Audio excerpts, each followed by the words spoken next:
Video cuts off pretty quickly. It says we have food coming. We're late. We're tired. We've been at a wedding all weekend.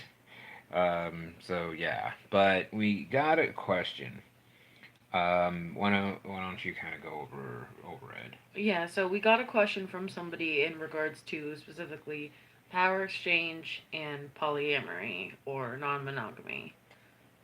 And so the main question is there's a situation where somebody's in an MS relationship, master slave relationship as a slave, and their master type wants to add a third person into the relationship, another slave identified person into the relationship.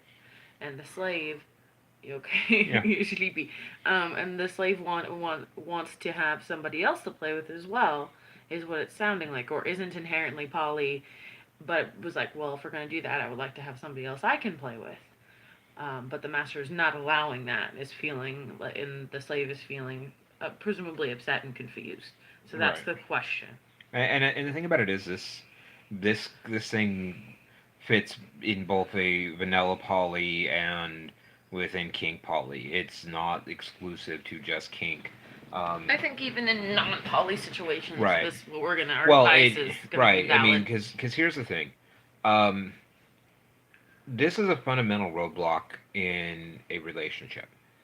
If you decide you want to add a third person to your relationship, but your partner is not comfortable with it, that's a fundamental issue. And we don't mean like they're like okay. We mean they're a yes. No, They're it's an affirmative like they're a yes. hell yes to that. Yeah, it's a Which hell yes to that.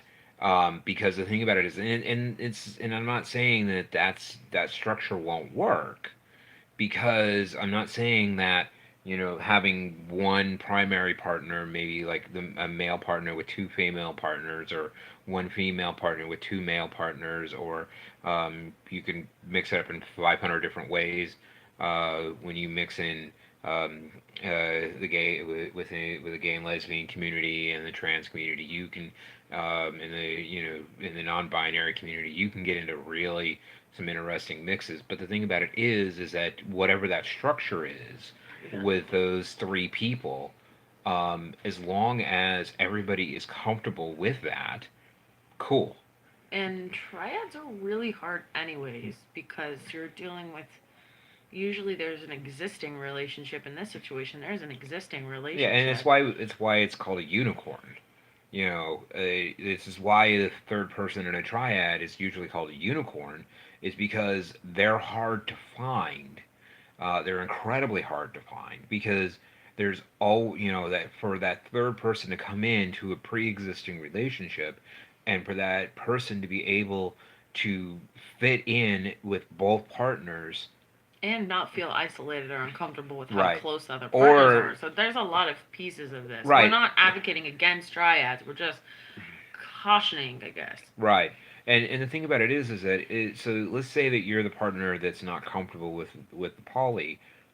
That could be a major fundamental roadblock to your relationship, because if the other person is set on this idea of having a third person in the relationship and you're not, that's going to cause major issues between you two, especially if they decide to go ahead and try to bring a third person in and you're just not there. It breaks the fundamental rule of monogamy to even pursue a third person into a relationship.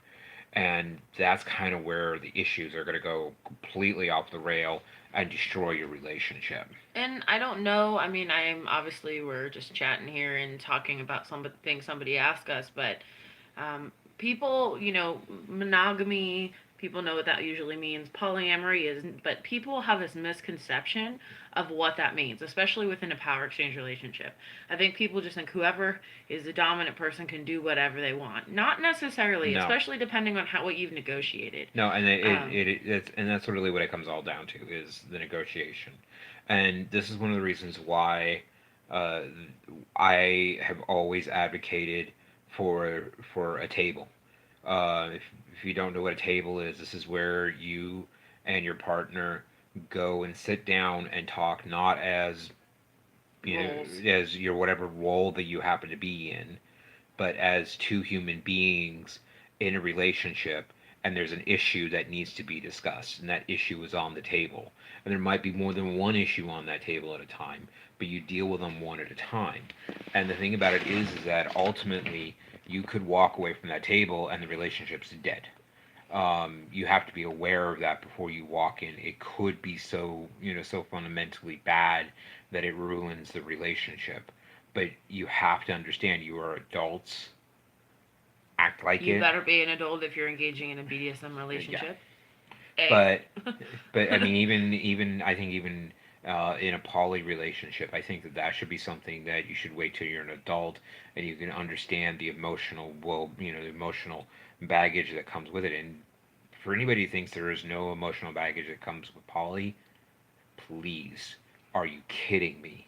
There is. I think it's worth it though. To No, me, for me, like for us, we both have other partners.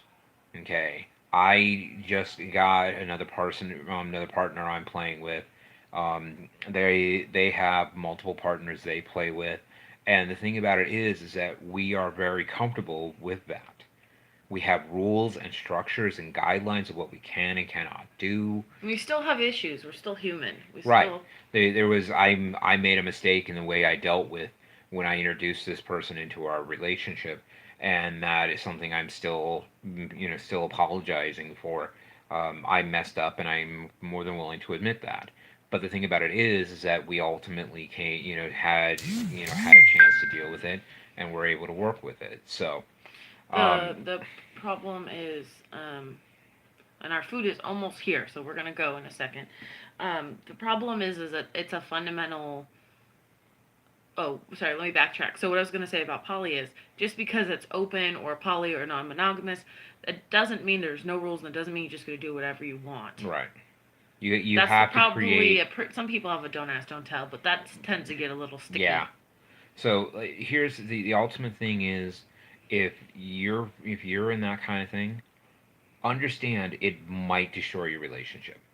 If it does, it's meant to be. Doesn't depends on what they want more. Do Right. they really Do want they to want be it, poly, or do they really want that you? relationship? Right. Yeah. So that's going to be it for now. We'll talk to you guys later. Do that YouTube stuff and be well and safe. Bye bye.